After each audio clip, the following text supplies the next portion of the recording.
Hey everyone, welcome to The Explainer.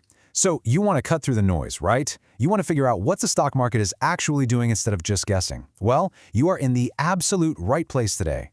Our goal is to really decode market psychology. We're going to use candlestick patterns to reveal exactly what buyers and sellers are thinking, and crucially, what they're probably going to do next. We are essentially translating raw data into incredibly clear, actionable signals. Let's jump right in. Here is our quick roadmap. First, an introduction to market signals. 2, the anatomy of a candlestick. 3, bullish signals, which is where buyers win. 4, bearish signals, where the sellers win. And finally, number 5, smart trading confirmations. Section 1. Introduction to Market Signals, the Battleground. Okay, let's set the stage here. The stock market isn't just some random collection of numbers blinking on a screen. It is a constant, primal battleground between two massive forces: buying pressure and selling pressure.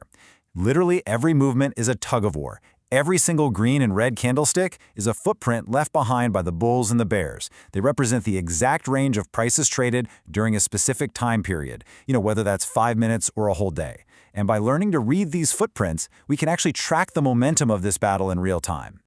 Before we zoom in on the individual footprints, we really need to nail down the two foundational forces of market sentiment. When we say the market is bullish, we mean buyers are aggressively stepping in, they're gaining control, and they're driving prices up into an uptrend. But when we say the market is bearish, it means sellers are completely overwhelming the buyers, they're putting heavy downward pressure on the market and driving prices lower. Keep these two dynamic forces in mind, guys, because they are the underlying engine for literally every pattern we're about to look at. Moving to Section 2, anatomy of a candlestick. Let's talk wicks and bodies. Let's think about the actual mechanics here. A green candle forms when the closing price is higher than the opening price. That's a clear victory for the buyers. A red candle means the close was lower than the open, so a win for the sellers. Simple enough, right? But whatever you do, don't ignore those thin lines poking out of the top and bottom. Those are the wicks, or shadows.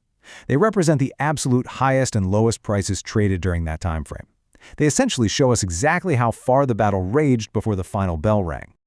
Now here is a golden rule to remember throughout this entire explainer. The location of the pattern is just as important as the shape of the candle itself. Context is everything.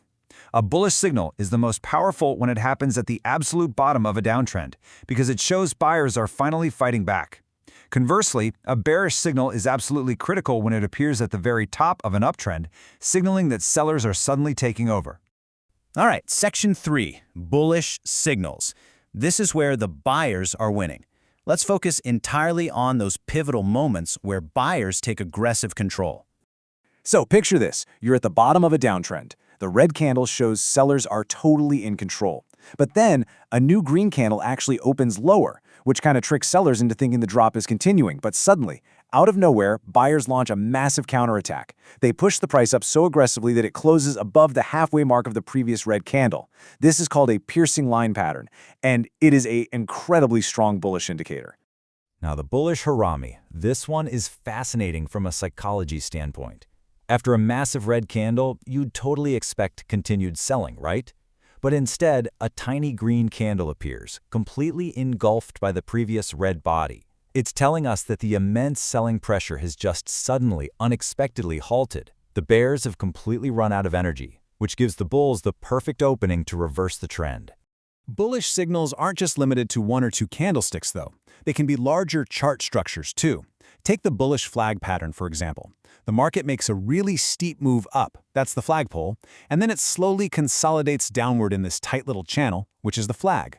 Now, to an untrained eye, it looks like a drop, but it's actually a continuation pattern.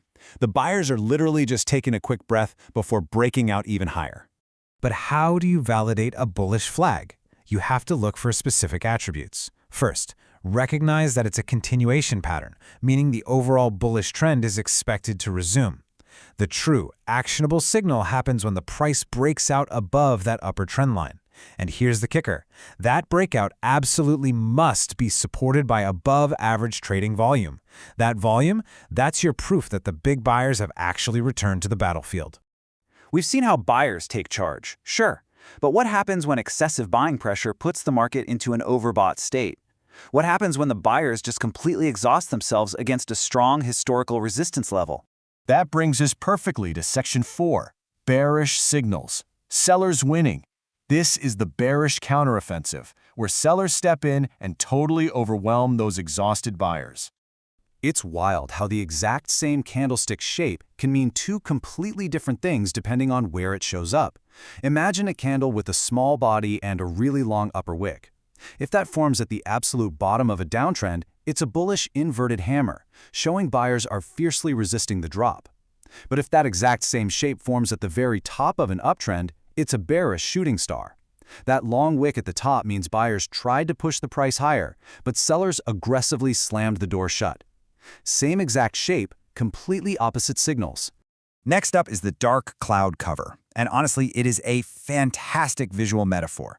Imagine a solid uptrend with 3 or more consecutive green candles. The buyers are basically throwing a parade. Then the next candle opens higher, but it closes as a red candle, deep into the body of the previous green one. It acts as a literal dark cloud rolling right over the buyer's momentum.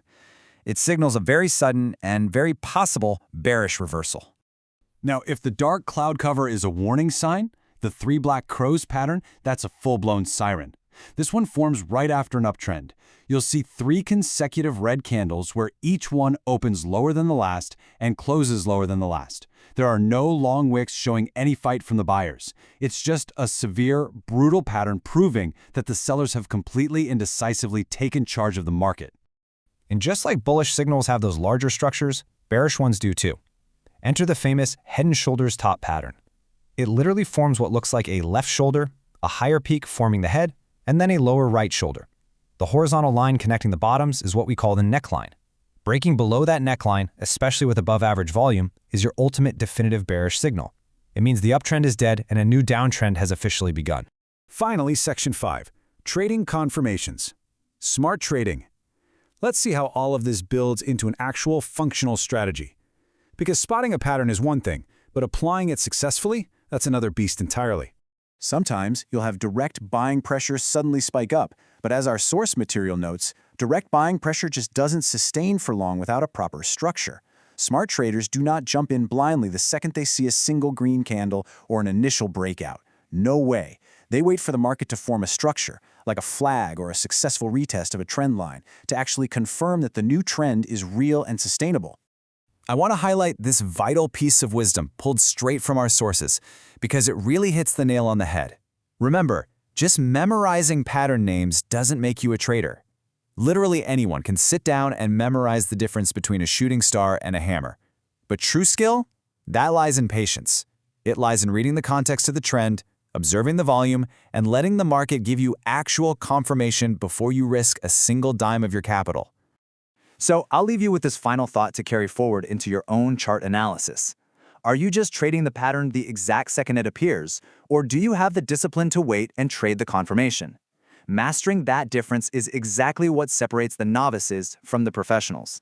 Thank you so much for joining me for this explainer. Keep studying those charts, and I will see you next time.